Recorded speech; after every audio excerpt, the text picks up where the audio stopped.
най-обичливия глагол на испански език. Querer. Нека сега да разберем как се спряга той в сегашно време.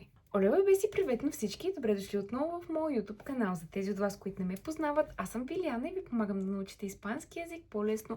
А днес ще си говорим за спряжението на глагола querer. Това е моята нова поредица, в която ви обяснявам лесна граматика по испански язик за под 3 минути, така че нека да започваме с видеото. На първо място, какво означава глаголът querer? Querer означава искам или обичам. Основното му значение е искам. Но когато някой ти каже те quiero, може да означава искам те или обичам те. Като разликата между те quiero и те amo е, че те amo е по-дълбоко. Не може да кажеш те amo на някой, който срещнал току-що. Докато те quiero е малко по-лежерно. Искам те, обичам те, звучи по-добре от те amo, обаче няма по-дълбоко значение от него. Нека сега да видим как да спрегнем глагола querer. Querer е глагол с една неправилност, а именно гласната му преминава в ие. В първо лице ще стане yo quiero.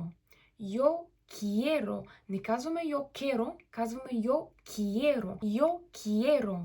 Yo quiero. Не yo quiero, yo quiero. Tú quieres. Ти искаш.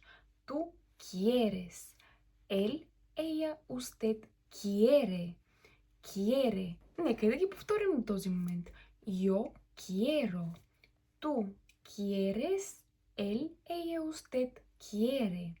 Nosotros queremos. Не казваме queremos, казваме queremos. Във видеото за тенер ви споменах, че когато имаме неправилна гласна за nosotros и за vosotros, тя е правилна, магически. Черните овце са винаги те. Nosotros queremos. Vosotros queréis. Queréis. Ellos, ellas, ustedes quieren. Quieren. Тук отново ето преминава в ие.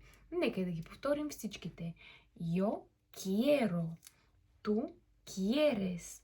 Él, ella, usted quiere. Nosotros queremos. Nosotros queremos. Vosotros queréis.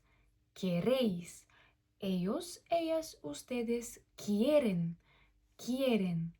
Quieren. Аз искам, ти искаш, той, тя иска, ние, вие, те искаме. Надявам се видеото ви е било полезно. Ако е така, не забравяйте да го харесате и да ми пишете в коментарите кой е следващия глагол, който искате да спрегнем. Или пък може да ми пишете за някаква по-сложна граматика, която ще ви обясня с удоволствие. А тук ви оставям видеото за тенер, така че ако не знаете как се справя глагола тенер, може да отидете и да го гледате. Може да се абонирате за канала ми също с камбанката, за да не изпускате тези видеа. Беше ми приятно.